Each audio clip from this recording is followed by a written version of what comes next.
Mistress told Millionaire to abandon his pregnant wife. She got the last laugh in court. In a world of glittering mansions and private jets, secrets are far more valuable than gold. In this gripping tale, wealth collides with betrayal, and one woman's heartbreak spirals into a legal firestorm. You'll witness how an unyielding mistress, desperate for power and status, demanded a millionaire abandon the very woman carrying his unborn child. She believed money and lust would triumph, but in a shocking courtroom twist, the pregnant wife proved that justice can be both patient and devastating. Prepare to be riveted by family secrets, hidden agendas, and the resounding echo of karma in this real-life drama. Emma Lockwood had never aspired to marry for money. In fact, she'd always prided herself on her independence. Growing up in a modest home in upstate New York, Emma learned early on that hard work and perseverance were the true paths to success. A top student and an athlete in high school, she earned a scholarship to a prestigious business program and spent her 20s diligently climbing the corporate ladder at a startup. Little did she know her life's trajectory would change in a single evening when she met the man who would become both her greatest love and greatest betrayal. Raymond Ray Halston. Ray Halston, with his striking features and effortless charm, was a legend in the tech world. By the time Emma met him at a charity gala, born into privilege, Ray had multiplied his family's millions through savvy investments, forging alliances with business titans around the globe. He exuded power with every step he took, and the crowd at the gala, elite executives, celebrities, socialites, hung on his every word. Emma was there as a +1 to her college friend Natalie, who worked in marketing for a luxury hotel chain. She wasn't particularly fond of such events. Emma found them pretentious, a display of wealth that seldom recognized genuine philanthropy. But she wanted to support her friend. In the midst of clinking champagne glasses, soft music, and hushed laughter, her eyes inadvertently locked with Ray's across the room. She felt an immediate spark that set her pulse racing. He made his way across the marble floor and offered his hand. "I don't believe we've met, Raymond Halston," he said, his voice smooth and confident. Emma introduced herself politely, conscious that she had no glamorous job title or lineage to tout. Yet Ray seemed instantly taken by her, drawn to her genuine smile and candid remarks about the event's over-the-top decor. By the end of the evening, Emma found herself enthralled by Ray's vision for the future. His stories about philanthropic endeavors and the humor that peeked through when he spoke about the emptiness of high society galas. Their courtship was swift and intense. At first, Ray appeared to be everything Emma had ever wanted, someone who valued her intelligence, her kindness, her straightforward nature. A whirlwind of fancy dinners and spontaneous weekend getaways ensued. When Ray proposed under a starlit sky in Italy, just 8 months after they first met, Emma was convinced she had found her soulmate. Friends, especially Emma's close confidant, Natalie cautioned her about the speed of the romance. "Marriage is a huge decision. Are you sure you know him well enough?" Natalie had asked, concern evident in her eyes. But Emma's heart felt so full, and Ray's demonstrations of love, his unwavering attention, his promises of a shared future built on mutual respect, were irresistible. The doubts were quickly quelled by the promise of a dreamy life together. The wedding took place in an elegant garden in the Hamptons, an intimate affair for close family and friends. Emma wore a simple ivory gown, a reflection of her understated style. Ray, in a bespoke, tailored suit, couldn't keep his eyes off her. Underneath the canopy of magnolia blossoms, they exchanged vows to love, honor, and cherish each other forever. Yet beneath the surface of their fairy tale beginning, Emma sometimes felt small cracks in the facade. Ray's business interests were wide and often shrouded in secrecy. There were hushed phone calls at odd hours. He'd promise he was closing deals across different time zones. And while Emma wanted to trust him, she occasionally felt unsettled. But each time she confronted him, he'd reassure her sometimes, even dismiss her concerns as an overreaction. Still flush with newlywed bliss, Emma pushed aside her worries, believing every couple faces small obstacles in the early days. Little did she know, those early misgivings were warning shots for the devastation that was about to unfold. A glimmer of mistrust was about to spawn, a tempest of betrayal, heartbreak, and a fierce fight for justice, and it all began at another lavish event months later, where Emma would come face to face with the woman who would unravel her marriage and her life. A year into their marriage, Emma accompanied Ray to a high-profile charity auction in New York City. Billionaires rubbed shoulders with movie stars, and the paparazzi lingered outside the grand hotel where the event took place. Emma, now somewhat accustomed to Ray's world, still found these gatherings more exhausting than exhilarating, but she stood dutifully by his side, engaging in polite conversation and trying to suppress the lingering sense that something felt off. As she admired a painting up for auction, Emma saw Ray chatting animatedly with a woman she had never met before. This stranger had an undeniable magnetism about her. She wore a figure-hugging black dress with diamond-studded earrings that sparkled under the chandelier light. Her lips were painted in a bold red, and her eyes seemed locked on Ray with an intensity that made Emma bristle. Emma couldn't help but walk over to introduce herself. "Hi, I'm Emma," she said.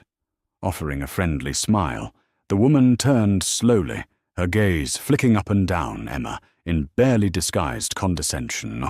"Hello, I'm Camilla Davenport." She extended a perfectly manicured hand, the diamond ring on her finger, catching a stray beam of light. As Emma took the hand, she detected an air of arrogance in Camilla's manner. Ray quickly stepped in, his voice tinged with slight nervousness. "Camilla's father is one of my business associates. We were just discussing a possible philanthropic project." "Sounds wonderful," Emma replied, forcing a polite tone, though her instincts were screaming otherwise. Throughout the night, Emma sensed a tension between Ray and Camilla. When the auction paused for a dinner intermission, Camilla found ways to hover around them, sliding into their conversations, or offering sly remarks about Ray's brilliance in business. Emma tried to shake off her discomfort, telling herself she was just being paranoid, but the look in Camilla's eyes told a different story, one that spoke of desire, ambition, and a certain disregard for the ring on Ray's finger. Over the next few weeks, Emma noticed Ray on his phone, more often stepping away for whispered calls. He began returning home later from the office. Emma confronted him gently one evening as they sat in their sprawling penthouse overlooking Central Park. "Is everything okay?" "You've been so distant lately," she said, worry creasing her brow. Ray sighed, taking a seat next to her. "There's a lot going on at work. Expanding internationally is more complicated than I thought. Negotiations with Camilla's father's firm are delicate. I'm just stressed." He seemed genuine enough. Emma tried to be understanding. She had married a man with big ambitions after all.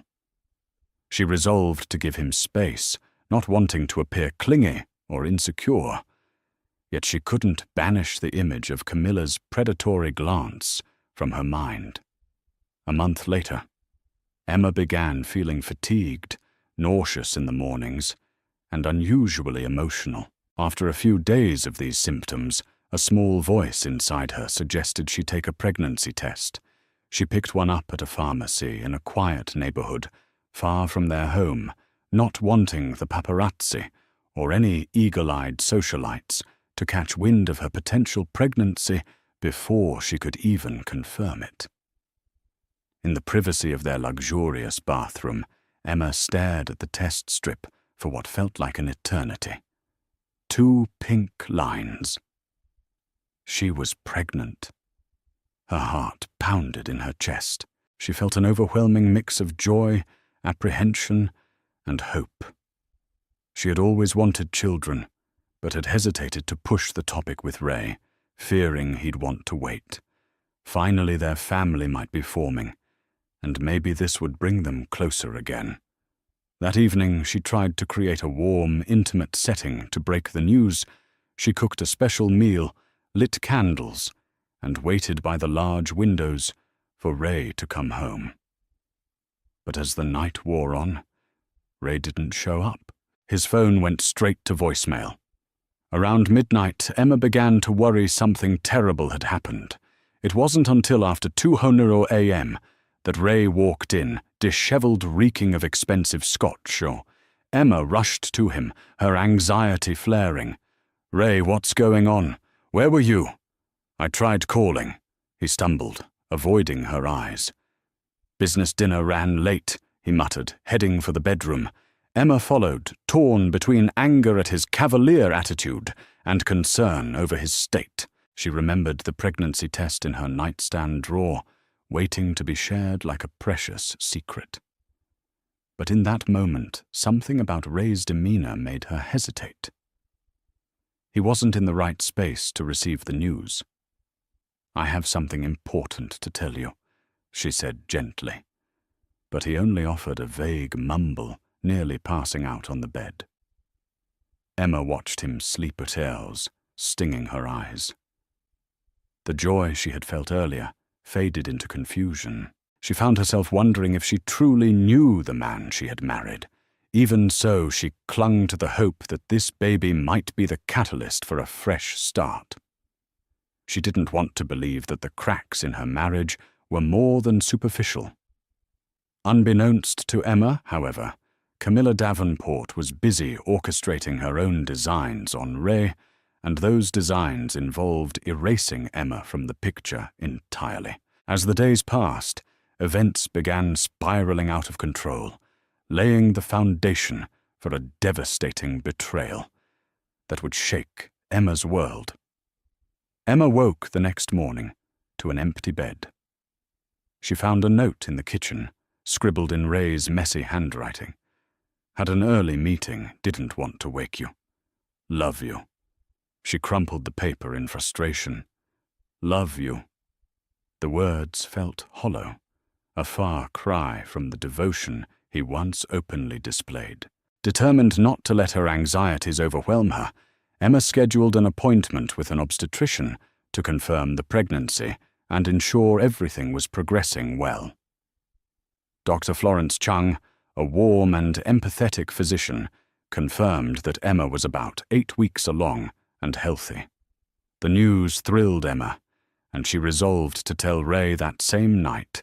She even made a reservation at their favorite French bistro, a quiet place where they had shared many special moments.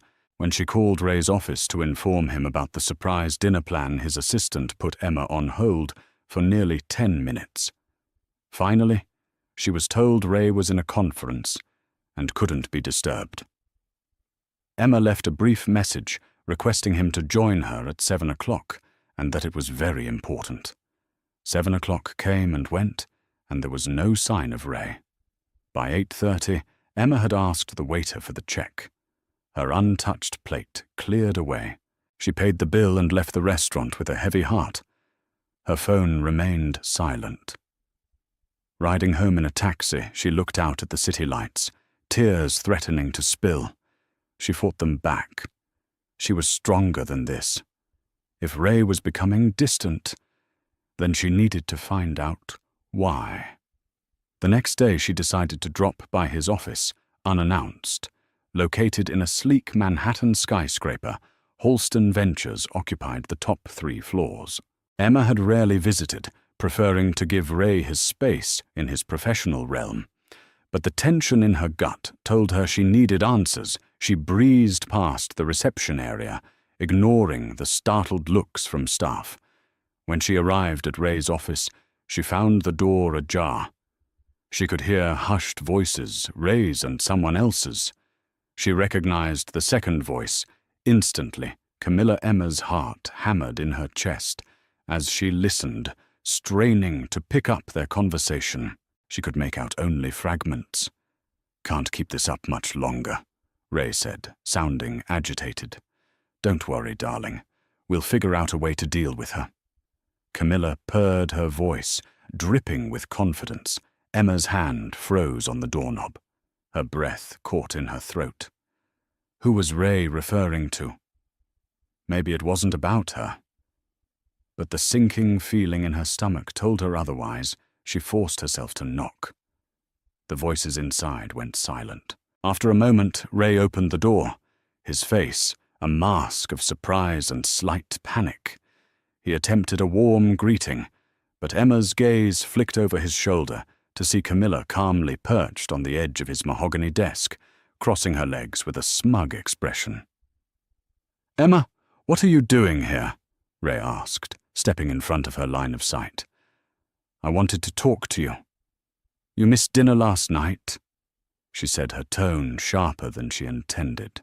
Trying to control the tremor in her voice, she cast a meaningful glance at Camilla before adding, "I needed to tell you something important." Camilla hopped off the desk, smirking. "I'll leave you two alone," she said sweetly, strutting out of the office without a hint of shame. As she passed Emma, she tossed a brief, condescending grin. Once alone, Emma confronted Ray. What was she doing here? "She's helping me finalize some contracts with her father's firm," Ray replied, running a hand through his hair. "Why didn't you call first? I'm swamped." Emma tried to keep her composure. "I did call. Your assistant said you were busy, and you ignored my invitation for dinner last night." He sighed, stepping around the desk and sinking into his chair. "I'm sorry, Em. I got buried in work." Emma hesitated, fighting back tears, but the weight of the moment demanded, "She speak the truth, Ray. I'm pregnant." For a moment, he just stared at her. His face was an unreadable mask. Slowly he stood up, walked around the desk, and opened his arms. That's wonderful news. I'm sorry I've been distant. But this could be exactly what we need. Something to bring us closer, to remind us why we love each other." Emma embraced him, relief washing over her. For a fleeting second, she believed this could be a turning point. Ray's arms were warm around her, and he murmured something about taking time off soon, about going on a vacation to celebrate Emma. Closed her eyes, clinging to the hope he might mean it. Yet an unease lingered. She couldn't shake the memory of Camilla's voice, and that cryptic conversation. Doubt still gnawed at her mind. Was Ray truly happy about the pregnancy, or was he merely putting on a show? Little did she know this was only the beginning of the most harrowing chapter of her life, a chapter where lies, hidden agendas, and a ruthless mistress would converge to destroy everything Emma thought she had. In the weeks following Emma's announcement, Ray made an effort to appear more engaged at home. He accompanied Emma to a few doctor's appointments and discussed baby names in a playful, tentative way. He even brought home brochures for a new family-friendly SUV, talking about safety features and child seats. For a short while, Emma allowed herself to believe that maybe, just maybe, her marriage could be salvaged. But underneath this veneer of normalcy, doubt still thrived. Emma was no detective, but the subtle changes in Ray's behavior were more noticeable than ever. The late-night phone calls continued, though Ray tried to be more discreet. Business trips cropped up with little warning. His phone buzzed incessantly with text messages that he would glance at and then hastily slip into his pocket. Emma tried not to let paranoia rule her every thought. Stress wasn't good for her or the baby, but each new piece of evidence chipped away at her trust. In her 7th month of pregnancy, Emma received a call from an old acquaintance, Todd Mendez, who worked at a financial consulting firm downtown. They had crossed paths years ago, and Todd had always been a friendly presence in the industry. He sounded awkward on the phone, unsure whether to share what he had discovered. "Look, Emma," he began, voice low. "I have some documents on my desk about Halston Ventures. I know we haven't talked in ages, but I feel like you should know something's off." Emma felt her chest tighten. Off how Todd exhaled. "It looks like large sums are being transferred in and out of offshore accounts, but not in a standard business way. There are personal withdrawals, payoffs, and some of the transactions are made out to an account under the name Camilla Davenport." Emma's hand trembled around her phone. The name was a slap in the face. "Are you sure?" she asked, her voice hoarse. "Positive. I'm not trying to get involved in your personal life, but I remembered seeing pictures of you two, your wedding that gala last year. I just thought if something suspicious was going on, you deserved a heads up." Tears welled up in Emma's eyes. She thanked Todd for the information and sat on her couch, numb. Her mind whirled with questions. Was Ray funneling money to Camilla? For what purpose? Guilt, blackmail, or something else entirely? That night she confronted Ray in their penthouse. The confrontation was fierce and raw. "I know about the offshore accounts," she declared, voice shaking. Ray's eyes flared. "Who told you that Emma crossed her arms protectively over her growing belly? That doesn't matter. What matters is why you're giving huge sums of money to Camilla." Ray struggled to regain composure, his face torn between anger and embarrassment. "I'm not giving her money. It's complicated, Em. Her father's investments. Some are designated for hush-hush expansions. She's just the go-between." Emma let out a bitter laugh, tears sliding down her cheeks. "Do you honestly expect me to believe that he said nothing and the silence spoke volumes?" In a desperate attempt to salvage their fraying bond, Emma demanded counseling. Ray agreed half-heartedly, as though humoring her. They attended 2 sessions with a therapist who specialized in high-profile clients, but Ray spent most of the time deflecting. He blamed the pressures of business, external stresses, and Emma's oversensitivity during pregnancy. At the end of the 2nd session, he claimed he was too busy to continue. Emma's hopes were fading fast. That same week, she accidentally saw an incoming text on Ray's phone when he left it on the kitchen counter. The message read, "We need to talk about your wife, sooner rather than later. Camilla." The words made Emma's stomach twist. There was no ambiguity in Camilla's tone.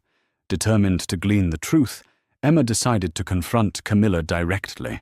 She found out through a mutual acquaintance at a charity foundation that Camilla was set to appear at a boutique opening in Soho. Emma arrived unannounced, staying in the background, until she spotted Camilla among a cluster of socialites. Camilla's face froze when she saw Emma, but after a moment, she plastered on a polite smile and made her way over. "Well, if it isn't." "Mrs. Halston," Camilla drawled, swirling her glass of champagne. "What brings you here?" With every ounce of courage she could muster, Emma fixed her gaze on Camilla's razor-sharp eyes. "Stop playing games. I want the truth." "What do you want with my husband?" Camilla raised a perfectly arched eyebrow. "Careful, dear. Stress isn't good for the baby." Emma's pulse hammered, but she held firm. "Answer me." A cold smirk touched Camilla's lips. "Fine, Ray and I. We have a close arrangement. He's not as devoted to you as you think. But don't take it personally. Men like Ray need women like me. We're in the same league, financially, socially, intellectually, and frankly, You're just in the way. Trembling Emma gritted her teeth. You're delusional if you think you'll replace me, Camilla leaned in. Maybe, maybe not, but I can promise you one thing. When push comes to shove, Ray will choose me. He already has, Emma felt her world collapse as she stared at Camilla's smug face. The mistress's confidence was terrifying, as though she knew secrets Emma couldn't even fathom. If Camilla was right, if Ray truly planned to leave his pregnant wife behind, Emma needed to steel herself for the battle of her life.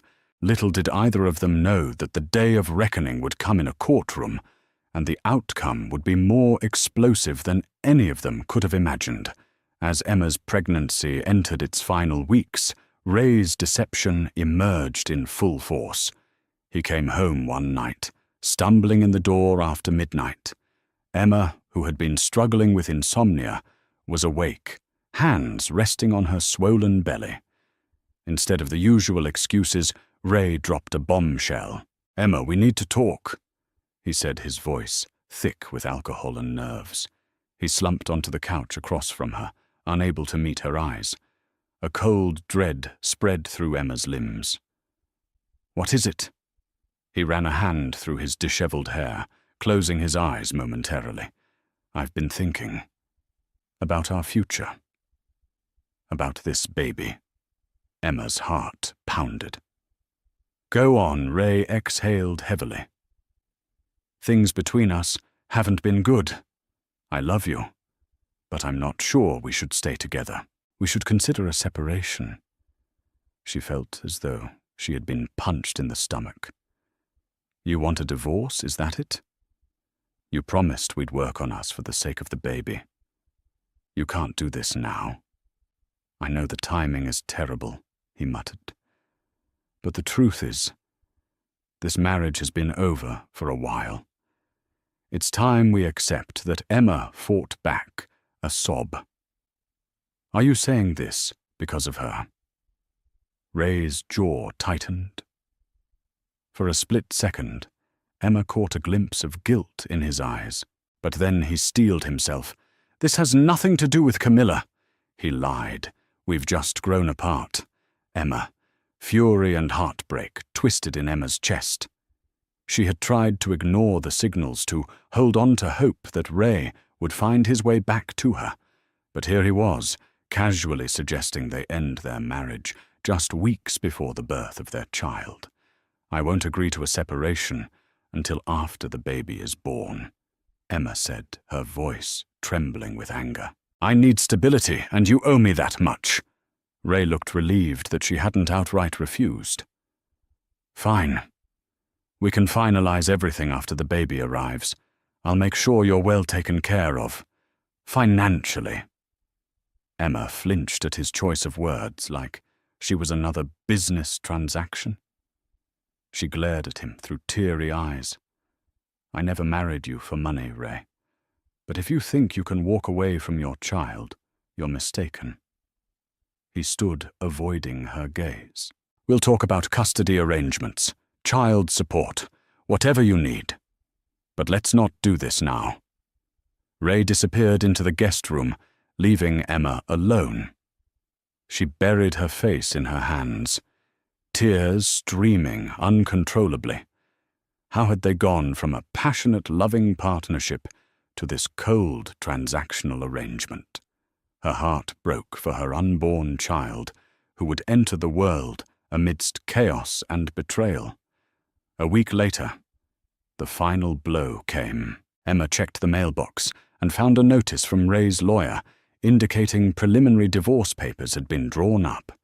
She felt her stomach lurch at the legal jargon references to irreconcilable differences. It seemed real now, unavoidably so. That night, feeling her baby kicking vigorously, Emma broke down. She needed help, someone who could guide her through this emotional and legal minefield. She reached out to her old mentor, Jonathan Matthews, a well-respected attorney from Boston, who had once been her professor in business law. He had always offered her sage advice, and she trusted him far more than any Manhattan lawyer who might be star-struck by Ray's wealth. Jonathan listened patiently to Emma's story over a long phone call. "Emma," he said gently, "this is going to be a difficult process, but you must protect yourself and your child. Get a good lawyer, someone who isn't afraid to stand up to Ray and his legal team." Emma nodded, tears sliding down her cheeks. "It's not just about money. I want Ray to be a father, but if he insists on leaving, I refuse to let him or that woman ruin my life." And this baby's Jonathan's voice was firm with support. "I understand. I know a top-notch family attorney in New York, David Ellis of Brown and Associates. I'll give him a call and let him know you'll be reaching out. Together we can get you through this." That same night, as she lay awake, Emma felt a shift within herself. The heartbreak still loomed, the betrayal still stung, but a fierce resolve began to rise. She was no longer the naive wife who believed in Ray's every promise. She was going to fight for her rights, her dignity, and her child's future. And if Camilla thought she could snap her fingers and have Ray all to herself, she was in for a rude awakening.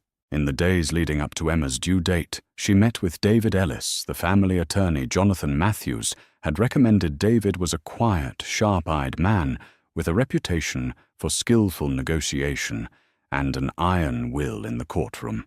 His office in Midtown was modern and welcoming, a deliberate contrast to the old-school law practices that often represented Ray's wealthy associates. Emma clutched her purse nervously as David laid out the complexities of her situation. Ray's lawyers had filed for divorce and a proposed custody agreement that essentially granted Emma primary custody, but offered Ray limited visitation rights that could be expanded only if Emma conceded on certain financial arrangements. "It's a classic tactic," David explained, sliding papers across the polished desk. "They offer a small concession on one hand, so they can quietly secure more power on the other. If you sign these as is, you'll be restricting yourself financially and giving Ray an easy out from his obligations."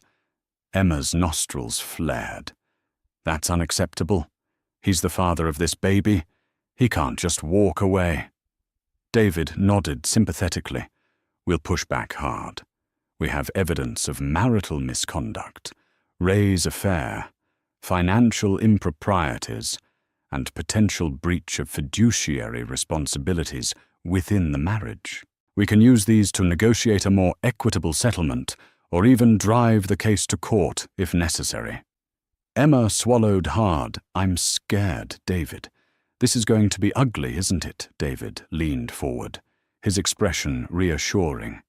"Emma, you have the law on your side, especially given your advanced pregnancy and Ray's affair.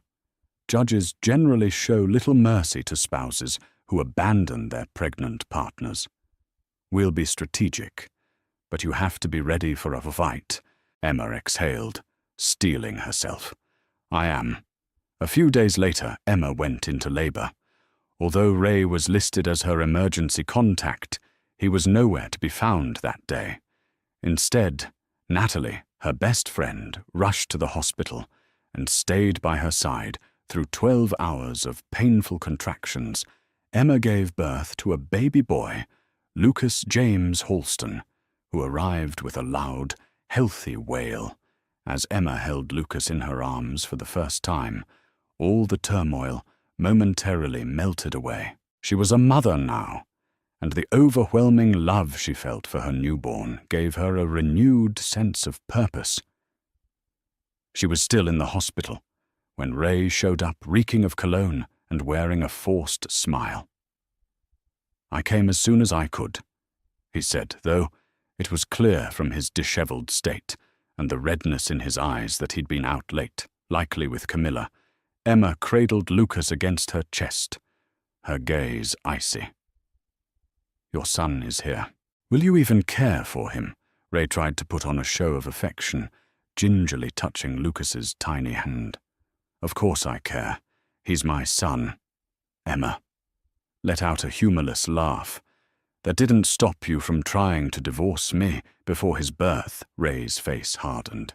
He cast a glance around the hospital room, noticing the legal papers and thick folder from David Ellis resting on a nearby table. "You hired a lawyer." "Yes, I did. You have no right to bail on your responsibilities," Emma replied evenly, her voice trembling just a little with anger. "I won't let you and your mistress steamroll me." For a fleeting moment, guilt and regret flitted across Ray's features. Then, as though remembering Camilla's ultimatum, he forced indifference back onto his face. "I'll provide child support. We can figure this out without going to war." "Emma, it's too late for that," Emma said, her eyes brimming with tears. "You chose this path the moment you brought Camilla into our marriage. I won't let you off easily." Ray swallowed. Stepping away, "Fine," he muttered, his voice flat. "I'll be in touch with my lawyer. But know that fighting me won't change anything. I can afford the best legal team money can buy." He left the room without another glance at his newborn son. Emma bit back a sob, focusing instead on Lucas's sweet face. She kissed the top of his head and whispered, "We'll be okay. I promise." In the following days, Emma immersed herself in motherhood, temporarily setting aside the storm brewing on the legal front. Yet the respite was short-lived.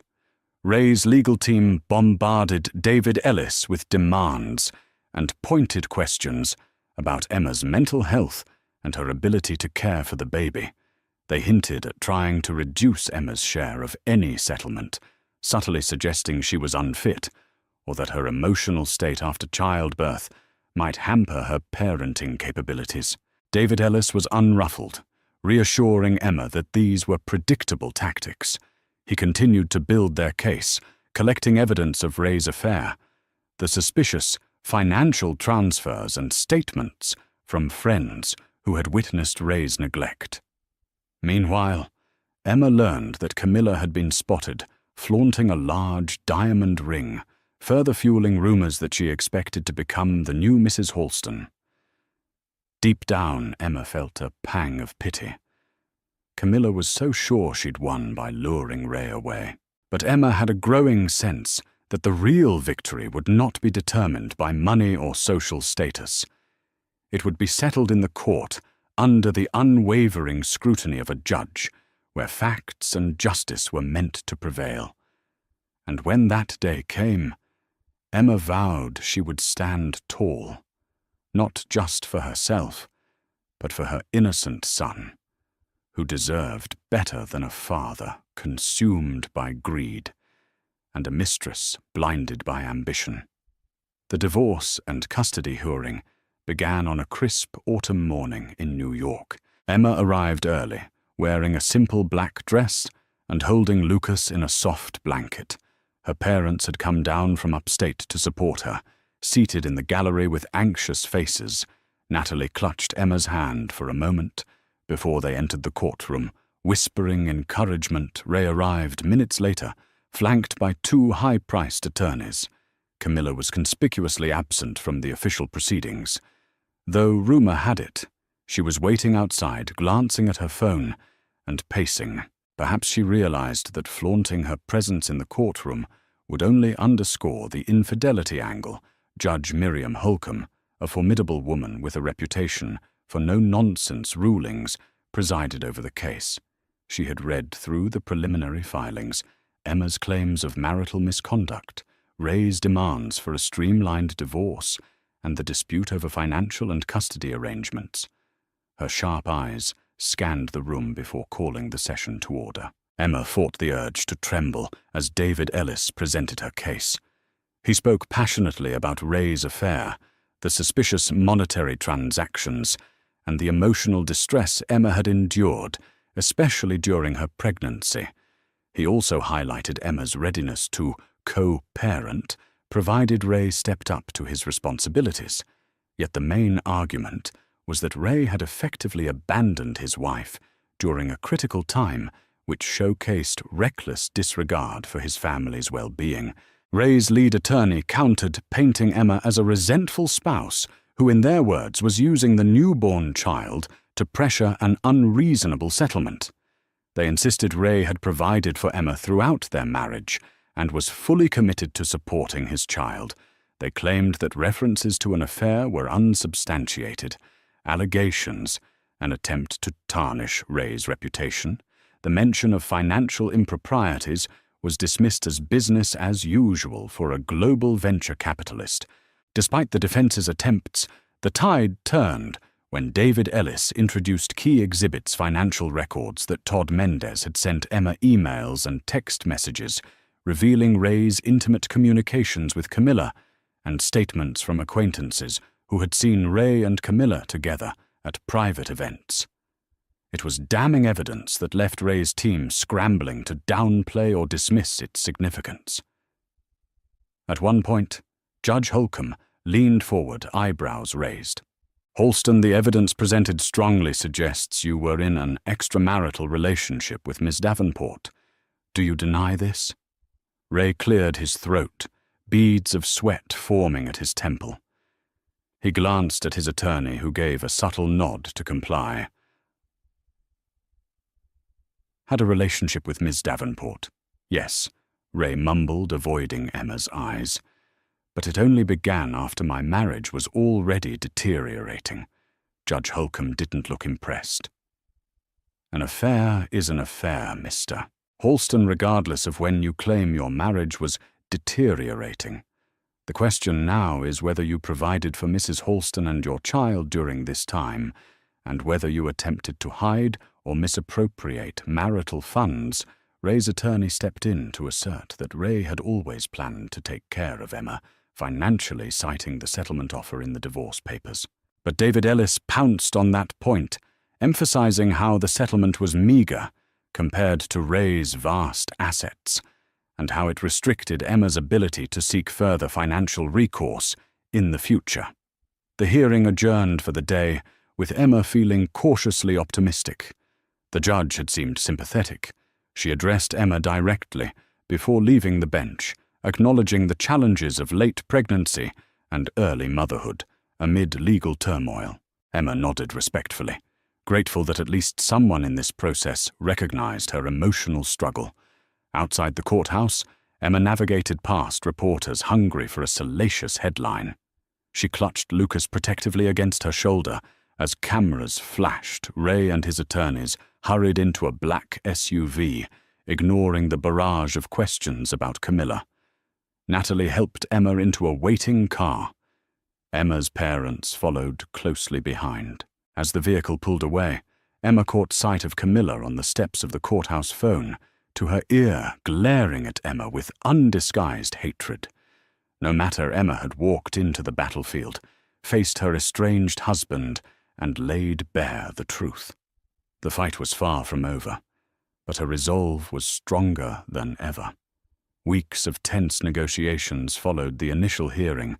Ray's legal team attempted to craft a settlement that included a substantial lump sum to Emma child support payments and limited visitation for Ray.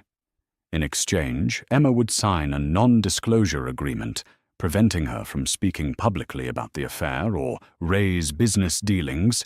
Emma found the offer insulting, another way to buy her silence. While Emma's attorney hammered out counteroffers, Camilla made a bold move. She confronted Emma in the hallway of the courthouse on a day set aside for a procedural motion about financial disclosures, with her hair immaculately styled and wearing a designer suit. Camilla looked every bit the power broker she aspired to be. Emma was alone at that moment, checking her phone for messages from the nanny, watching Lucas. She noticed Camilla approaching her high heels, clicking ominously on the polished floor. Instinctively, Emma's posture stiffened. "I want to talk," Camilla said, her tone more demanding than polite. Emma rolled her eyes. "Isn't that what we're doing in court?" Camilla's lips pursed. "Don't be naive. We're not children, fighting over a toy. We're adults, and we should handle this like adults." "Adults don't seduce married men." Emma shot back, voice sharp, unfazed. Camilla leaned closer, lowering her voice. Ray deserves better than you. It was obvious from the start. You two were mismatched. You don't have the connections or the savvy to match his ambition. Emma bristled, but held her ground. I'll let the judge decide who deserves what. Camilla folded her arms, tilting her chin up. Listen carefully, Emma. There's a way for all of us to walk away with something. Let Ray and me be together, without the constant drama. In return, you'll get financial security for you and your child. I'll make sure Ray pays more than what's legally required, and you can move on with your life. Emma gazed at Camilla, hardly believing her audacity. You think I can be bought off? That's all you see me as, a liability to be paid off. Camilla offered a dismissive shrug. It's the most practical solution. The quicker you sign the settlement, the more money you'll get. The more you drag this out, the less sympathetic Ray will be. A bitter laugh escaped Emma's lips. I don't need your advice on how to move on from my marriage. Ray is my child's father, and if he wants to be part of our lives, that's his responsibility. I won't give him a free pass, so he can indulge you. Camilla's eyes narrowed. Don't push it, Emma. If you're going to play hardball, Ray and I can push back harder. You think your sob story will hold up in court forever? Judges don't like bitter ex-wives. Emma met Camilla's gaze without flinching. I'm not the bitter ex-wife. I'm the mother of Ray's child, a woman he betrayed. If you believe you'll come out on top, think again. Ray may be able to buy expensive lawyers, but money can't erase what he's done. And you? She paused, letting her eyes flick over Camilla's polished appearance, are underestimating the power of truth. An icy silence stretched between them. Finally, Camilla broke it with a sneer. You'll regret this. Emma stepped back, her heart racing but her voice steady. We'll see. Later that evening, Emma recounted the incident to David Ellis. He smiled wryly. She's trying to intimidate you. They're probably worried about a full trial, especially with that financial misconduct evidence we have. Don't let her threats scare you. Emma nodded, though she couldn't deny the knot of anxiety tightening in her stomach. She knew Camilla was cunning, and Ray was desperate to protect his empire. But Emma also had a small but crucial advantage: moral high ground. The court viewed her as a deserted spouse, caring for an infant, while Ray's betrayal and potential financial corruption loomed like a dark cloud over him. As the trial date drew closer, Emma's courage grew. Each time she looked at Lucas, she remembered what was at stake. This wasn't just about punishing Ray or pushing back against Camilla's arrogance. It was about ensuring her son had a stable foundation and that Emma herself retained her dignity after the heartbreak. Camilla's ultimatum had only reaffirmed one thing: Emma would not be bullied, bought or silenced. One way or another, justice would prevail. The air in the courtroom crackled with anticipation on the day of the final divorce and custody hearing. Journalists lined the hallway cameras at the ready, hoping for a glimpse of the sensational drama that had captured public imagination: a millionaire husband, a pregnant wife, and a high society mistress. Emma sat at her table with David Ellis, her spine straight, hands folded. She discreetly glanced over her shoulder. Her parents and Natalie were in the gallery, offering supportive smiles. Across the aisle, Ray sat flanked by his powerful attorneys. Camilla was there, dressed in a form-fitting designer suit, perched in the spectator seats, with a carefully composed expression of concern. Judge Holcomb called the room to order. She briefly summarized the case, from the initial claims of abandonment and affair to the subsequent financial revelations. Tension thickened as she announced her intention to rule on 3 key matters grounds for divorce custody of Lucas and financial settlements. First came the divorce itself. Given Ray's admission of the affair and the timeline established by Emma's evidence, Judge Holcomb granted the divorce on grounds of marital misconduct. She noted that Ray had initiated divorce proceedings while Emma was heavily pregnant, a factor she deemed significant. Emma felt a surge of relief. At least the court formally recognized Ray's wrongdoing. Next custody, David Ellis argued passionately that Emma should have full legal and physical custody, with reasonable visitation for Ray if he proved willing to act in Lucas's best interests. Ray's team asserted that partial joint custody should be considered as Ray was a capable father with ample resources to provide for the child. The judge studied the documentation of Ray's neglectful behavior during Emma's pregnancy, as well as statements from medical professionals about the stress and complications Emma had endured. Judge Holcomb turned to Ray, Mr. Halston. "Do you intend to be an active participant in your son's life?" Ray hesitated, glancing at Camilla. His attorney whispered something in his ear. Finally, Ray nodded. "Yes, Your Honor. I want to be involved. But Emma has made it difficult. She refuses to cooperate." A flare of anger lit Emma's eyes, but David put a calming hand on her arm. He rose to speak. "Your Honor, my client has never refused Mr. Halston's involvement, only requested that he assume his responsibilities fairly. Over the past months, he's been largely absent from his newborn's life."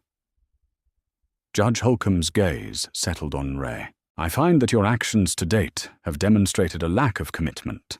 However, the court usually prefers a child to have both parents involved if possible. So here is my ruling on custody. Ms. Lockwood, Mrs. Halston, legally speaking, will have primary, legal and physical custody. Mr. Halston, you will be granted supervised visitation for the first 6 months to ensure you can build a consistent relationship with your child. After that period, if you meet the agreed obligations, you may request unsupervised visits." Emma exhaled slowly, relief mingling with lingering disappointment. She didn't wish to punish Ray in a vindictive way. Her only goal was to protect Lucas.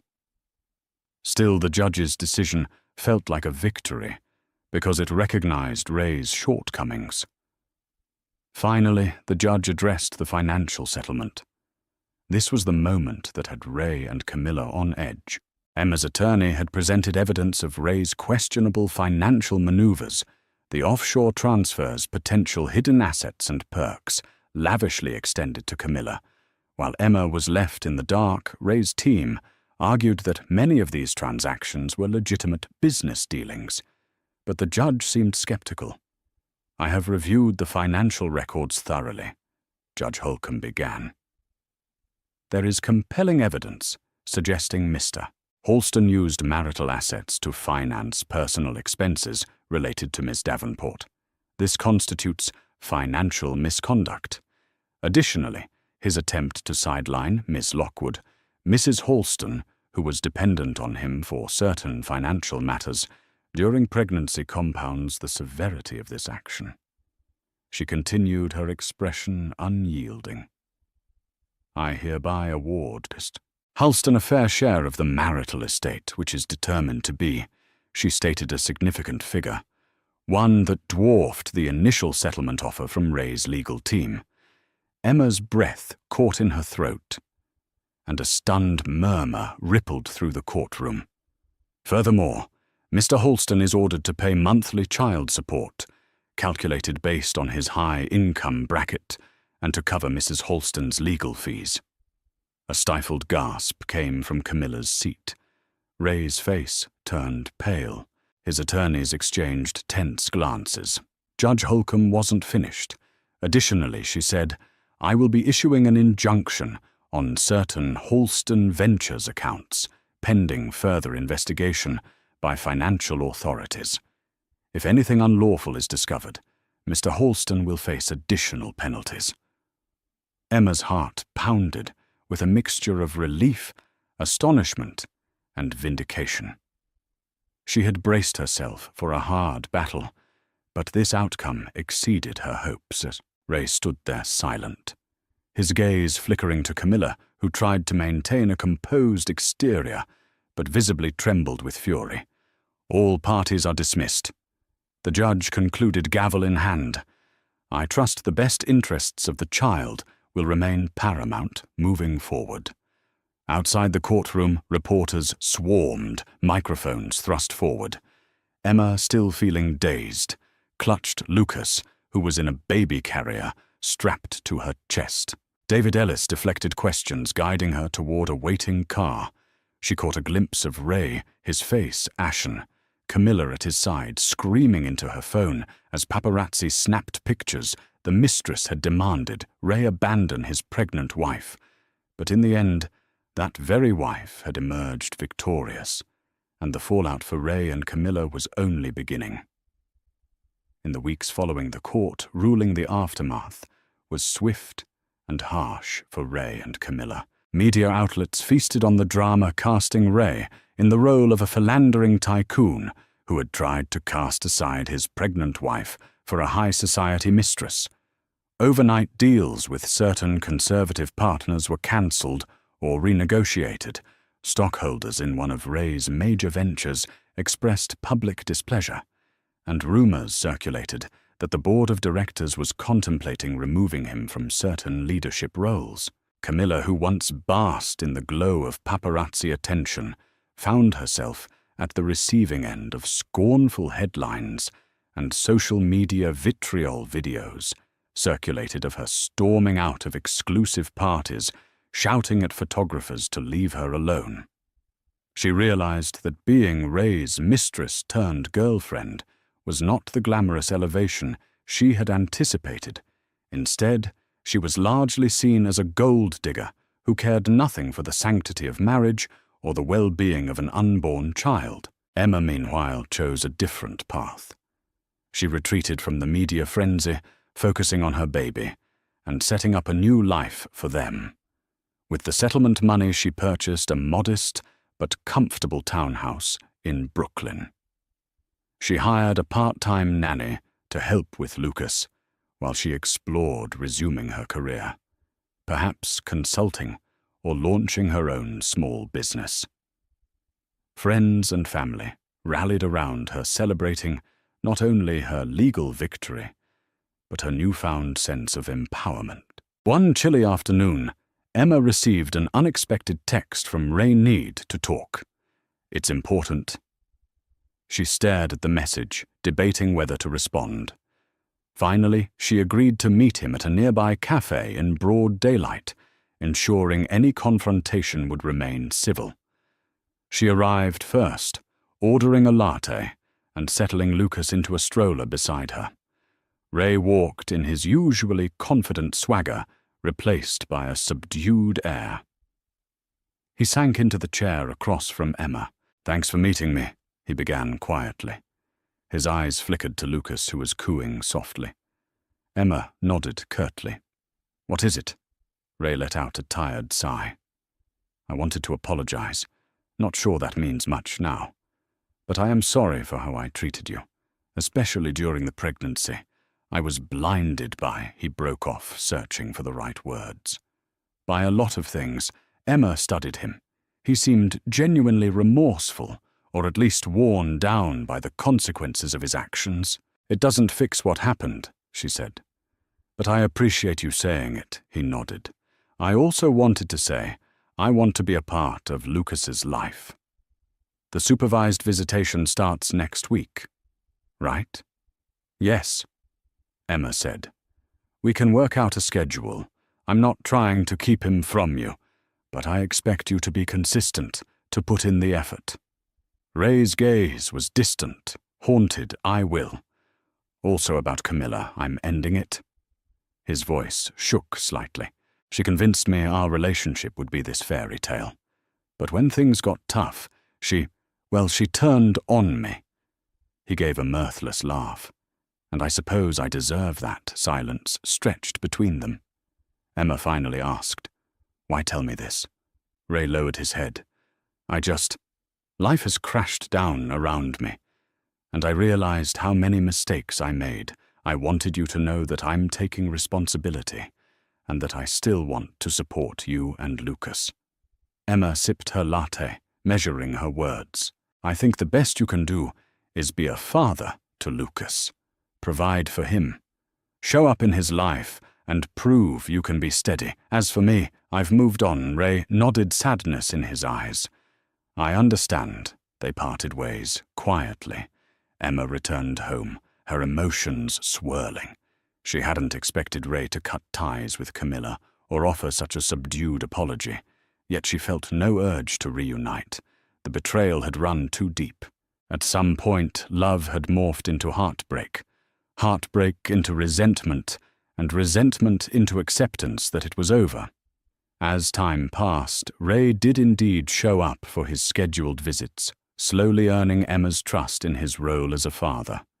Camilla, meanwhile, was spotted less frequently on the social scene. Her once prominent status diminished. Emma took each day as it came, grateful for her second chance at life. She began consulting for startups, using her business background to help small companies find stable footing in competitive markets. The work was fulfilling and flexible, allowing her to prioritize Lucas's needs. Late one evening, after putting Lucas to bed, Emma settled into her living room couch with a cup of tea. The city lights twinkled outside her window, and for the first time in a long while, she felt at peace. She had survived heartbreak, betrayal, and public scrutiny. She had stood up to a mistress who believed money and status would triumph over loyalty and decency. And in the end, it was Emma, once dismissed and underestimated, who had the last laugh in court, forging a new life of strength and hope. The storm had passed, and in its wake, Emma discovered a fierceness she never knew she possessed. She would forever carry the scars of betrayal, but they also served as a reminder that no mistress and no amount of money could ever strip her of her self-worth.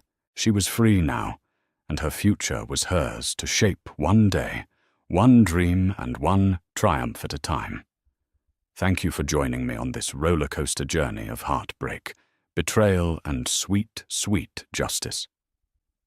Emma's resilience shines as a testament to the power of a determined heart, showing us that no matter the obstacles or the schemes of a ruthless mistress, karma and truth have a way of prevailing. If you found yourself rooting for Emma and baby Lucas, or if you were floored by the twists that brought Ray and Camilla to their knees, don't keep this story to yourself. Hit that like button. If you love a good real-life drama laced with hard-hitting karma, share this video with anyone who needs a reminder that justice can and often does prevail, and be sure to subscribe to the channel for more riveting tales that will captivate your heart and keep you on the edge of your seat. Thank you for watching, and see you next time. Millionaire sees his ex-wife at the hospital holding their newborn. He can't believe his eyes. Victor had everything a man could want: wealth, power, success. But none of it mattered when he stood at the door of his ex-wife's apartment, knowing the child in her arms was his son, a son he had never met. How had he missed the signs? Was it too late to fix what he'd broken? As he walked into the room, holding the baby for the first time, he was forced to confront a painful truth. His life wasn't measured by the deals he closed or the luxury he enjoyed. It was about love, family, and the second chances that never come easy. Would he be able to prove to Sophia and to himself that he could change before it was too late? Victor had everything he ever dreamed of: the penthouse apartment overlooking the city skyline, a fleet of luxury cars parked outside, and a bank account that could buy nearly anything he desired. He was a millionaire, a name whispered in the corridors of business deals, a man who had clawed his way to the top, and yet, despite all of this, something gnawed at him. an emptiness he couldn't shake. Each day felt like a repetition of the last, filled with meetings, conference calls, and gala events.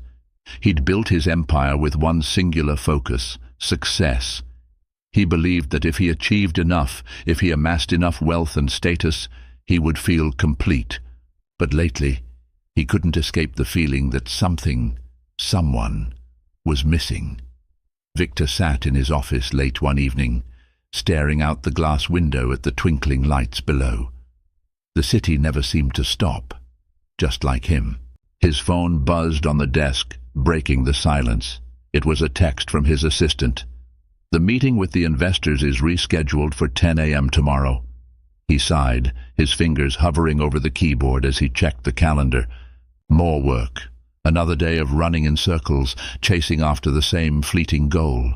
As he ran his hand through his dark hair, his thoughts drifted unbidden to her, Sophia.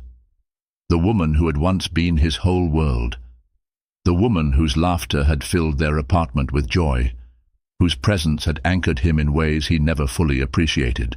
He had been so consumed by his ambitions, so focused on the deals that seemed to define his worth, that he failed to see what was slipping away right before him. The divorce came swiftly, almost unexpectedly. He had never anticipated the end of their marriage, but looking back, it was clear that it was inevitable. The long hours at the office, the dinners missed, the nights spent apart as he buried himself in the next big project. Sophia had tried to reach him, tried to pull him back from the brink, but his mind was elsewhere. The allure of success was too powerful, and in the end, it had cost him everything. Victor had tried to move on, of course. He threw himself deeper into his work, bought more properties, expanded his company. He'd dated other women, but none of them had come close to filling the space Sophia once occupied in his life. The thrill of new relationships faded quickly, leaving him more hollow than before. The truth was, nothing and no one could replace what he had lost. Not the flashy dinners, not the endless parties, not even the most luxurious vacations. Nothing compared to the quiet moments he once shared with Sophia, the late-night talks, the plans for a future they would never get to have. He shook his head as if to rid himself of the thoughts, but they lingered, persistent and intrusive. "Get a grip," he muttered to himself, standing up to pace the length of the room. "You've got everything you could ever want, so why does it feel like nothing at all?" The phone buzzed again, this time with a call. He glanced at the screen and frowned. It was his mother's hospital. He had been expecting a call from her, but he wasn't ready for this. "Hello," he answered, his voice tense. "Victor, it's your mother. I'm afraid I've had a little accident. Nothing too serious, but they want to keep me overnight for observation. I'll be fine." Victor felt his stomach drop, a surge of worry making him forget about everything else. "Mum, what happened? Are you okay?" "I'm fine. Don't worry about me," she reassured him, her voice soft but determined. "Just come to the hospital when you can. I'll be fine, really." He promised to be there, hanging up the phone quickly, still shaken. As he grabbed his coat and left the apartment, his mind remained preoccupied with his mother. He hadn't seen her in a while, always too busy to make time. As he stepped into the elevator, he took a deep breath. Work will have to wait, he thought to himself, but the words didn't bring any comfort. "You've been saying that a lot lately," a voice inside his mind added. He ignored it and focused on the road ahead, the drive to the hospital feeling longer than usual.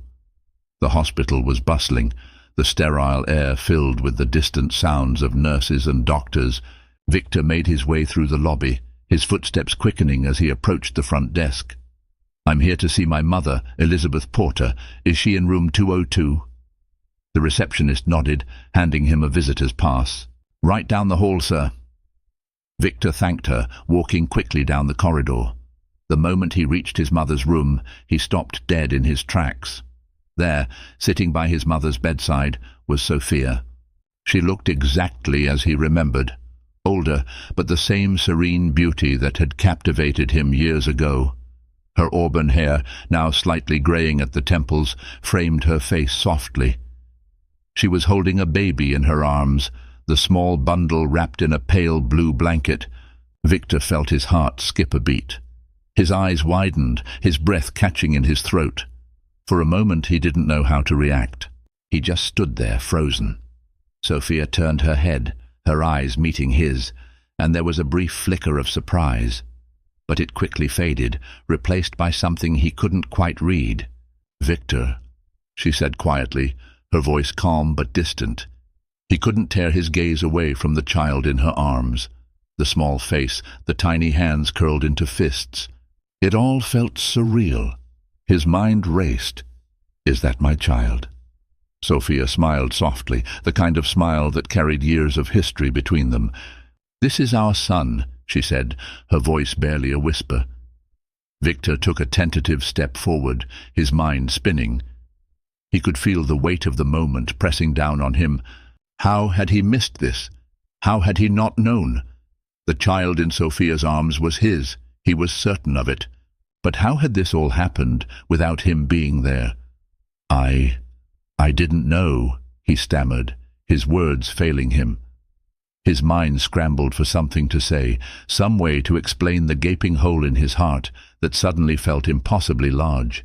"Sophia, But she interrupted him gently, a note of finality in her voice. "It's okay, Victor. You weren't part of this. I understand." And just like that, everything Victor thought he knew about himself, about his life, was shattered. The world that had once been perfectly controlled, built on success and ambition, now seemed like a distant illusion. He had thought he had everything. But standing there in the sterile hospital room, looking at the child he never knew existed, Victor realized that everything he had worked for had come at an unbearable cost. As Sophia looked at him with a mixture of calm acceptance and quiet strength, Victor understood. He had lost far more than he could ever regain. But in that moment, he knew one thing for certain. He would do whatever it took to fix this. He had no idea where to begin, but he knew he couldn't walk away again. Not now. Not with this second chance staring him in the face. The journey of redemption had just begun. The room felt suffocating.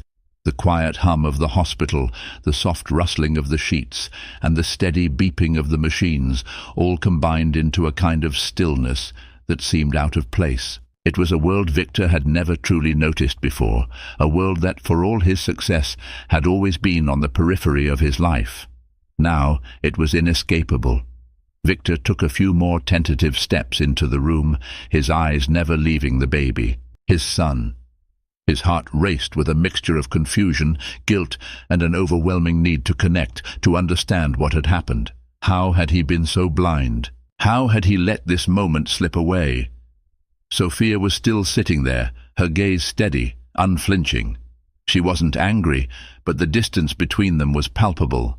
The years of silence stretched between them like a vast ocean, impossible to cross in a single breath. "His name is Nicholas," Sophia said, her voice soft but clear. She didn't look at Victor when she spoke. Instead, her focus remained on the baby in her arms, her hands cradling him with the kind of care that only a mother could give. Victor swallowed hard, his mouth dry. "Nicholas," he repeated, the name unfamiliar, yet somehow deeply personal. The sound of it settled into his chest, heavy and real. He wanted to reach out, to touch the baby, but his hands felt too large, too clumsy. He didn't know how to bridge the gap that separated him from this moment, from this child who was his own flesh and blood. Sophia sighed, a soft exhale that seemed to carry the weight of years. "I never wanted this to be how you found out. But I couldn't keep this secret from you forever, Victor." She looked up at him finally, her eyes searching his face, as if trying to gauge whether he would leave again. Victor shifted uneasily, unsure of how to respond. What could he say? What words could possibly make up for the absence he had been in for so long? His mind kept returning to the same thought. "I missed it. I missed everything." The silence between them stretched, awkward and uncomfortable. Victor's gaze flickered to the baby once again. He had imagined this moment, if he had ever allowed himself to imagine it at all, in a different light. He had thought that one day, when the time was right, they would come together, reconcile, and share a life again. He'd imagined a reunion, full of apologies and laughter, maybe even a little bit of hope for the future. But this felt like something far more permanent, far more final. Sophia's expression softened, as if sensing his turmoil. She shifted slightly in her seat, careful not to disturb the baby. "I never wanted to do this alone, Victor," she said quietly, the pain of her words hanging in the air between them. "But you weren't there. You chose your work, your success over everything else. Over us." Victor flinched, as though she had struck him. Her words cut deeper than any sharp retort ever could. He had never understood the full extent of her hurt, never fully grasped how his neglect had chipped away at their marriage until there was nothing left but the empty space between them. The silence that filled their home had been his fault, and the guilt that washed over him now was suffocating. "I didn't know," he whispered, the words barely escaping his lips. "I didn't know how badly I was failing you." Sophia's gaze softened, but there was still a flicker of pain in her eyes. "You didn't see it, Victor. You didn't see how much I needed you. And now, look at this. We're both here, and you're meeting your son for the first time in a hospital room. After everything." Victor's chest tightened at her words. He wanted to say something to make it right, to fix the years of mistakes, but nothing he could say seemed enough. The damage was done, and no amount of wealth or success could undo the hurt he had caused. Sophia's voice broke through his thoughts again, this time softer, more resigned. "I'm not angry anymore, Victor. I was, yes, for a long time, but that's not what matters now." She looked down at Nicholas, her fingers brushing his tiny hand gently. "What matters now is that he has you. Whether you choose to be part of his life or not, he needs you." Victor's throat tightened as he looked at the baby, his son, a child he had no part in raising, no part in knowing until now. He felt both connected and disconnected at once, a parent, yet a stranger. The weight of the responsibility pressed down on him, and he couldn't breathe properly. "I don't know what to do," he admitted, the words escaping before he could stop them. "I don't know how to make it right." Sophia studied him for a long moment, her expression unreadable. Then, in a quiet voice, she spoke again, but this time it wasn't filled with anger or disappointment. It was something else, something softer. "It's not about making it right, Victor. It's about being here now, and moving forward." Victor nodded, his heart heavy with the understanding that there was no simple solution, no quick fix. The damage to their marriage, to their relationship, couldn't be undone in an instant. But he had a chance, a small, fragile chance, to be there for his son, to show up in a way he hadn't before, to build something new, something real. "I want to be here," Victor said, the words raw with emotion. "For him, for you. I know I can't change the past, but I'll do everything I can to be part of his life now, to be the father I should have been from the start." Sophia didn't respond immediately, and for a moment Victor wondered if his words were enough. But then, slowly, she nodded, the faintest hint of a smile on her lips. It wasn't much, but it was something, a small spark of hope. Victor leaned closer, his eyes still fixed on Nicholas. "Can I hold him?" he asked softly, his voice tentative. It felt like an absurd question, one he should have asked years ago, but now it was the only thing that seemed to matter. Sophia hesitated, her gaze flickering between Victor and their son. After a long beat, she nodded, carefully placing the baby into Victor's arms. The moment their son was in his grasp, Victor felt his heart skip a beat. The tiny weight, the warmth of his son's body against his chest. It was overwhelming. He could hardly breathe, could hardly think, as he looked down at the child he'd never known, but who was now undeniably his. For a long time, Victor had thought he was in control of everything, but in this moment, holding Nicholas in his arms, he realized that control was an illusion. Life had a way of pulling you into places you never expected to go, making you face truths you'd long buried. And maybe, just maybe, it was time for him to face those truths, to let go of the need for perfection and accept that love, real love, came with mistakes, forgiveness, and the willingness to grow.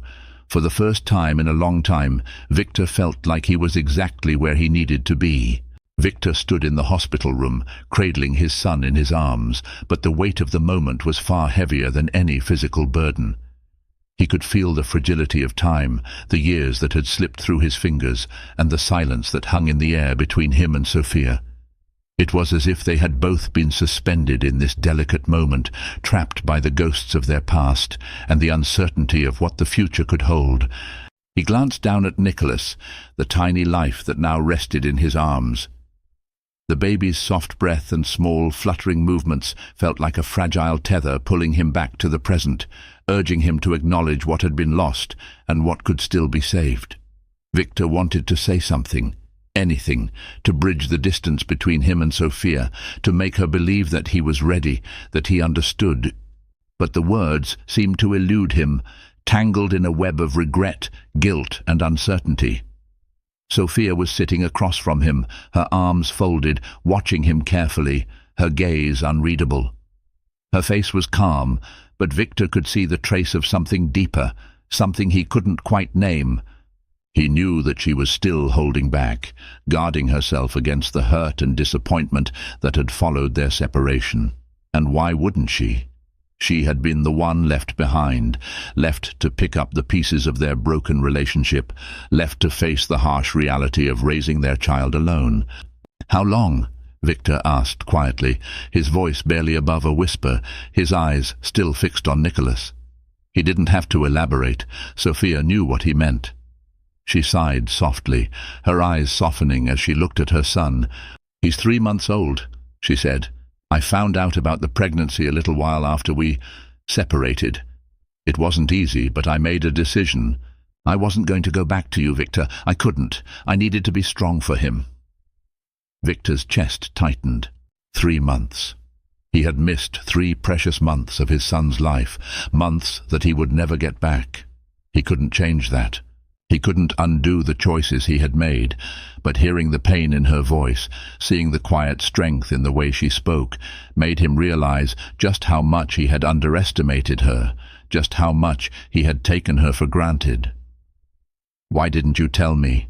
he asked, his voice thick with emotion. "I would have—" Sophia held up a hand, cutting him off gently. "Victor," she said, her voice steady but firm, "you weren't there. You didn't want to be, and when I tried to reach out to you, you were too busy. So I made the decision to move forward on my own. I thought I could do it without you, and I did. But I never wanted this kind of life for you, for Nicholas. I didn't want to raise our son without his father." Victor swallowed hard, trying to push past the lump in his throat. He hadn't been there. He knew that. He had been too consumed by his work, by his need for success, to see what truly mattered. Now, in the quiet of the hospital room, he could no longer ignore the painful truth. He had failed her. He had failed them. "I don't deserve your forgiveness, Sophia," he said quietly, his voice raw, "but I want to try. I want to be here for him. I want to make up for everything I missed." Sophia didn't respond immediately. Her eyes flickered to the baby in his arms, a look of contemplation passing across her face. After a long pause, she spoke again, but her words were more measured this time, as if she was carefully weighing her thoughts. "You can't make up for what you missed, Victor," she said slowly, "and I'm not asking you to, but I am asking you to show up now, to be here, for him, for us." Her voice wavered slightly on the last words, and Victor could hear the vulnerability in her tone. "That's all I need from you. If you can do that, then maybe we can figure this out. But it's not going to happen overnight. It's going to take time." Victor nodded, the weight of her words settling over him like a heavy blanket. Time. He knew she was right. The distance between them couldn't be erased with a few words, a few apologies. It would take much more than that. It would take actions. It would take a willingness to rebuild the trust he had shattered, a trust that could only be restored through consistency and patience. "I'm ready to do whatever it takes," Victor said, his voice quiet but firm. "I want to be a part of his life. I want to be the father I should have been." Sophia's gaze softened, but there was still a trace of caution in her eyes. "I'm not going to make it easy for you, Victor. You've had your chance. This time you have to prove it." Victor understood. He knew this wouldn't be easy. He had broken something that couldn't be fixed in an instant, and he wasn't going to expect miracles. But for the first time in a long time, he felt a glimmer of hope. Maybe there was still a way forward. He looked down at Nicholas again, his heart swelling with emotion as he gazed at the tiny face, so innocent and unaware of the complicated web of relationships around him. The baby's small hand reached out, fingers curling around Victor's thumb, and for a brief moment Victor felt something shift inside him. This was his son, and he was going to do everything in his power to be the father he deserved. "I'll be here," Victor promised, his voice unwavering. "I'll prove it. I'm not going anywhere." Sophia didn't say anything more. She simply nodded, her expression unreadable. She wasn't ready to let her guard down completely, but in that moment, Victor could see the smallest crack in the wall she had built around herself. It wasn't much, but it was enough. For now, that was all he needed. The hours passed slowly, and as the sun began to set, casting a soft golden light into the room, Victor and Sophia sat together in silence, each of them lost in their own thoughts. The world outside seemed distant, and for once Victor didn't feel the constant pull of his career, the pressure of business deals and deadlines.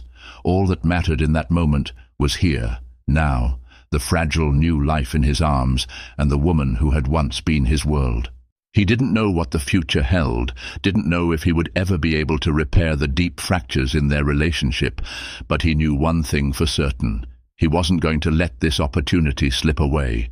He was ready to fight for this family, ready to put in the work that was needed, no matter how long it took. For the first time in years, Victor felt like he was exactly where he needed to be. The days after Victor's encounter at the hospital were quiet. Quieter than he had expected. There were no grand gestures, no sudden shifts in the world that would signal everything was suddenly right again. Life went on, as it always did. The meetings piled up, the deals continued to roll in, and yet, for the first time in a long time, Victor didn't feel the rush of accomplishment when he closed another successful business transaction. He had spent years chasing after something he thought would make him happy. But now, as he sat in his sleek office with the city stretching out below him, all he could think about was the weight of what he had to rebuild, and how long it would take. It was as if he were staring into an endless horizon, unsure of where the path would lead, but knowing that he had to walk it anyway. Victor's phone buzzed on the desk, pulling him out of his reverie. He glanced at it, an incoming message from Sophia. It had been a week since their last conversation in the hospital room, and he had made it a point to respect her space, giving her the time and distance she had asked for. It was the hardest thing he had done, but he understood now that rushing back into her life was not the answer. She needed to see him change, not just hear about it. Victor hesitated before opening the message. "How about visiting us tomorrow? It's been a while, and I think Nicholas would like to see his father again." He read the message twice. Nicholas would like to see his father again. Those words struck him deeply. Sophia hadn't simply referred to him as the father or Victor, but as his father. It felt like a step toward acceptance, like she was beginning to allow him back into their lives, not just as a visitor, but as someone who could be a permanent part of Nicholas's future. Victor's heart raced with a mix of anticipation and apprehension. What if he wasn't ready? What if he wasn't enough for Nicholas? He had no answers, but he knew this was an opportunity he couldn't afford to waste. It was a fragile step forward, and he had to take it. Slowly, he typed a response. "I'll be there. I want to be a part of his life." "I'll do my best." He sent it before he could second-guess himself, immediately feeling a sense of relief mixed with nervousness. The unknown was a heavy burden, but it was one he was willing to carry if it meant reconnecting with his son. The next afternoon, Victor arrived at Sophia's apartment. He had made sure to leave work early, something he hadn't done in years, just to show that he was prioritizing this moment. As he stood in front of the building, he could feel the familiar anxiety settle in the pit of his stomach. It was one thing to feel the desire to change, to understand what he had missed, but it was another to actually step into the unknown. Taking a deep breath, he walked through the front door, the scent of fresh flowers in the air, a soft contrast to the sterile, cold nature of his office. He wasn't sure what he had expected when he entered the space that had once been his home, but the reality of it hit him like a wave. Everything was different now. Sophia was sitting on the couch nursing Nicholas, her face a portrait of calm that he had always admired. It was a quiet scene, one that was both familiar and foreign at the same time. The baby's small face was pressed against her chest, his little hands curling instinctively, and as Victor watched them, the weight of it all pressed in on him. Sophia looked up as he entered, her eyes meeting his with a quiet but guarded expression. There was no anger, no coldness, just a steady gaze that held something deeper, perhaps a cautious hope. "Victor," she said, her voice soft but firm, "I'm glad you came." Victor's heart skipped a beat at her words. Glad. It was a simple word, but in that moment, it felt like everything. He nodded, not trusting himself to speak immediately, as he walked toward the couch and sat down slowly beside her. The baby was still nursing, his small face content and peaceful. Victor watched them both for a long moment, feeling something stir within him, something protective, something raw. He had never thought about being a father. It had always been too distant, too abstract. But now, seeing his son in front of him, feeling the weight of the responsibility settle into his bones, it was real. "Can I hold him?" Victor asked softly, his voice almost a whisper, as though he were afraid of disturbing the delicate moment between mother and child. Sophia hesitated for a moment before nodding, gently lifting Nicholas into Victor's arms. She moved carefully, as though handing him a fragile, precious thing, and Victor couldn't help but marvel at the trust she had in him. There was a tenderness in the way she placed Nicholas in his arms, a gesture that spoke volumes, a quiet acknowledgement that she was allowing him to step into a role he had once abandoned. As Victor held his son for the first time, the weight of the moment felt almost unbearable. The small body, warm and soft against his chest, made him feel both complete and empty at the same time. This was his son. And he had missed so much. He had missed the first cries, the first smiles, the quiet moments of bonding that mothers and fathers shared in the early days of a child's life. And now, here he was, playing catch-up. Sophia watched them quietly, her eyes soft but still cautious. "You've got him," she said softly, her voice steady but full of meaning. "But you're going to need to show up, Victor, not just for him, but for me. It's not just about being here now, it's about being here for the long haul. You don't get to pick and choose when it's convenient." Victor nodded, the weight of her words settling on him. "I know," he said quietly, his voice raw with the sincerity of the promise. "I'm not asking for forgiveness, I'm asking for a chance to prove I can be here, to prove that I can be the father you and Nicholas deserve." For a long moment, there was nothing but the soft sounds of Nicholas's breathing, the quiet hum of the city beyond the walls. The moment stretched, fragile and quiet, as if the world outside had paused, just for them. Finally, Sophia spoke again, her voice softer than before. "I want to believe you, Victor, I really do, but it's going to take time. It's going to take effort. It's going to take everything you have, and I'm not going to just hand you back the life we had. You have to show me every day that you want this, that you're willing to work for it." Victor met her gaze, feeling something shift within him. The road ahead wouldn't be easy. There would be setbacks, moments of doubt, moments where he questioned if he was truly capable of what he had promised. But there was one thing he knew for sure. He wasn't going to walk away again. "I'll show you," he said, his voice firm but gentle. "I'll show you that I'm here, that I'm not going anywhere. I'll prove it, Sophia. I will." Sophia didn't respond immediately, but as she watched him hold their son, she seemed to soften. It wasn't forgiveness, not yet, but it was something. A crack in the wall she had built around her heart, a crack that, with time, might just be enough for them to begin to rebuild. Victor sat on the edge of his bed, staring at his phone. The digital clock on his nightstand blinked in the stillness, the soft, rhythmic pulse of the numbers marking the passing time. It had been 2 weeks since he had last seen Sophia and Nicholas, and although every part of him wanted to reach out, wanted to rush back and make things right, he knew better than to move too fast. He had learned that much. His phone buzzed in his hand, breaking the quiet. It was a message from Sophia. "Can you pick up some groceries for us tomorrow? Nicholas needs a few things." Victor hesitated for a moment, unsure of how to respond. It was a simple request, one that anyone might make of a friend, a neighbor, or a family member. But for him, it felt like a test. This wasn't just about picking up milk and eggs. It was about showing up, being part of their life in a way that wasn't transactional. It wasn't about giving money or throwing around empty promises. It was about being present, doing something small yet meaningful. He typed back quickly. "Of course, I'll be there in the morning." The message was short and simple, but it was enough. He set the phone down on the nightstand, looking at the empty space next to him. The weight of the promise hung in the air, but this time it felt different. For once, he wasn't just promising to change. He wasn't just talking about being a better father, a better man. He was actually doing something, and somehow that felt more important than anything else.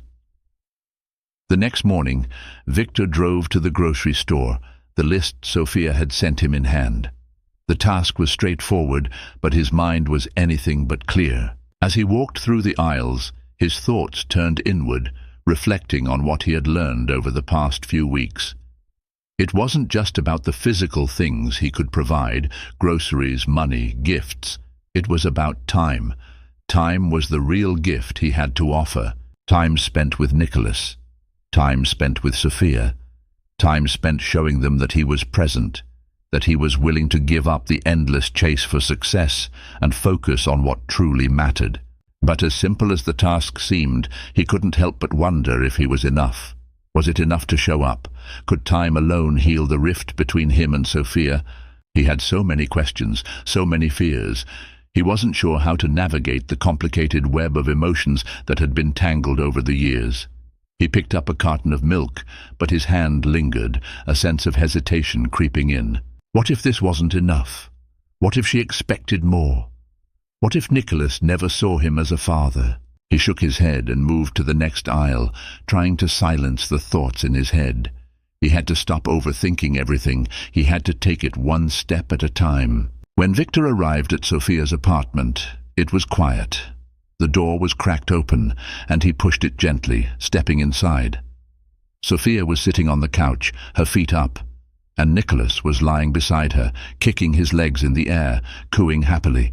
Victor smiled softly at the sight, the small flicker of hope he'd been holding on to growing a little stronger. "I brought the groceries," he said, his voice quieter than usual, as though the simple act of bringing food somehow carried more weight than it should have. Sophia looked up and nodded, gesturing for him to place the bags on the kitchen counter. "Thanks," she said, the word soft, but carrying a weight of its own. She hadn't asked for help in a long time, and though the request had been simple, it wasn't lost on her how important it was. It was another step, another small piece of a larger puzzle that neither of them had quite figured out yet. Victor unpacked the bags, moving slowly, taking his time with each item. He could feel Sophia's gaze on him, and he knew she was watching him just as carefully as he was watching her. There was so much unsaid between them, so many things that could go wrong. But there was also a fragile thread of something, maybe trust, maybe hope, that they were both clinging to. He placed a loaf of bread on the counter and paused, finally turning to face her. "How's he doing?" he asked, his voice low and tentative. Sophia glanced down at Nicholas, who was now reaching for his toy in front of him. "He's good, growing fast. It's hard to believe how much he's changed in just 3 months." Her voice softened as she spoke about their son, and for a moment Victor could see the mother in her more clearly than ever before. The quiet strength, the love that ran so deep it was almost tangible. Victor smiled as he watched Nicholas. There was something magical about the way he seemed to grow so effortlessly, so naturally, while Victor's own life had been a constant struggle to build, to achieve, to control. This was the life he wanted. This was what mattered. "Can I hold him?" Victor asked, his voice barely a whisper. Sophia paused for a moment, considering. Then, with a slow nod, she handed Nicholas to him. Victor's arms felt awkward at first, unsure of how to hold the baby, but he adjusted, taking comfort in the warmth and the fragility of this new life. Nicholas looked up at him, his big eyes wide with curiosity, and for a brief moment, everything else disappeared. Victor's chest tightened as he cradled the baby, realizing just how far removed he had been from this kind of intimacy, this kind of connection. The last 3 months had been lost to him, and while he couldn't change that, he could be here now. He could make this moment count. Sophia watched them both in silence, her arms folded across her chest. There was a quiet tension in the room, but it wasn't uncomfortable. It was the tension of something new beginning, the start of something fragile and uncertain, yet full of potential. The silence wasn't cold. It was simply the space where both of them had to find their footing again. Victor turned to her, still holding Nicholas carefully. "I know I can't make up for everything. I know it's going to take time, but I'm here. I'm going to be here for both of you." Sophia's gaze softened, though there was still caution in her eyes. She nodded, but didn't speak immediately. The words weren't needed, not yet. She could see it in his eyes, the sincerity, the weight of the promise he was making. It wasn't perfect, it wasn't some grand gesture, but it was enough. "It's not going to be easy," she said quietly, her voice calm but firm. "But I'm willing to give you a chance, a real chance. Just don't stop showing up." Victor's heart pounded in his chest. This was it. This was the moment he had been waiting for. "I won't," he promised. "I won't stop. I'll be here every step of the way." Sophia gave him a small, tentative smile, and for the first time it felt like something real had started to shift. Not everything was fixed. There was still so much work to be done, so many moments to navigate, so many ways he needed to prove himself. But in this moment, Victor realized something that went beyond promises. It was about showing up day by day.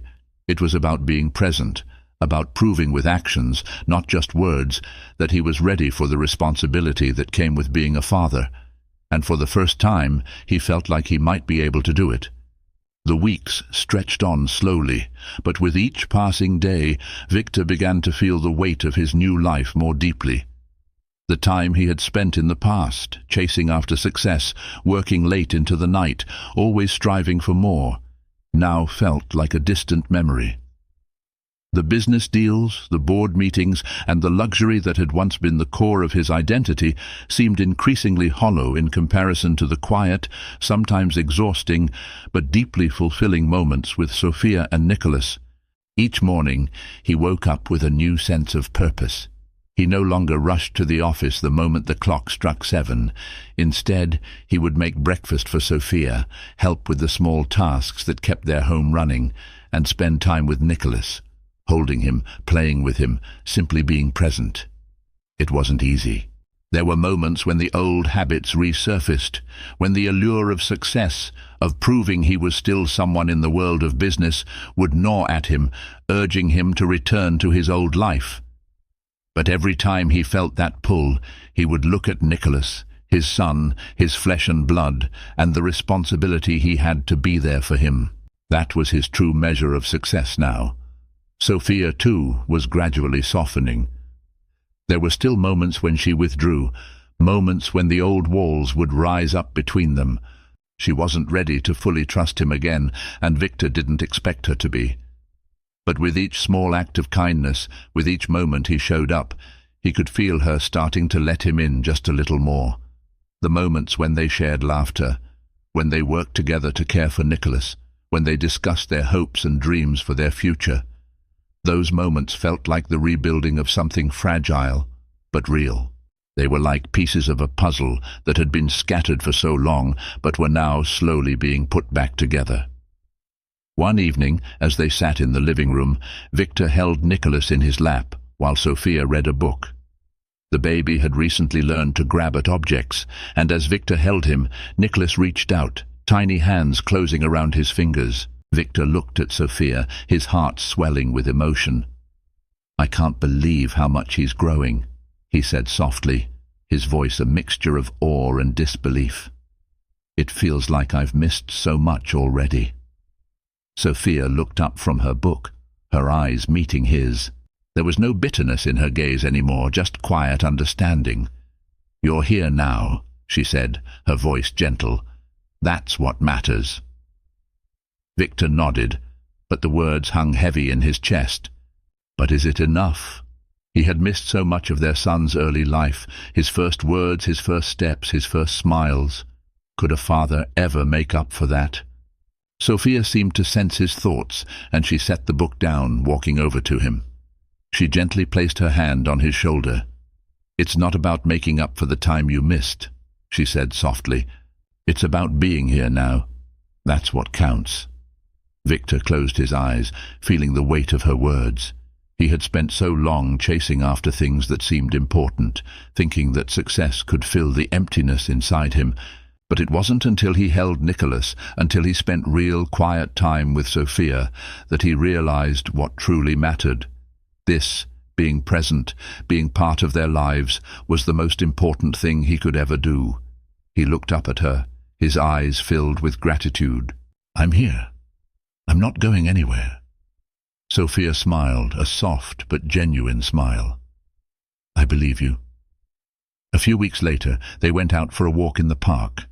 The sky was clear, the air crisp, and the world around them seemed to pause in that beautiful, fleeting moment.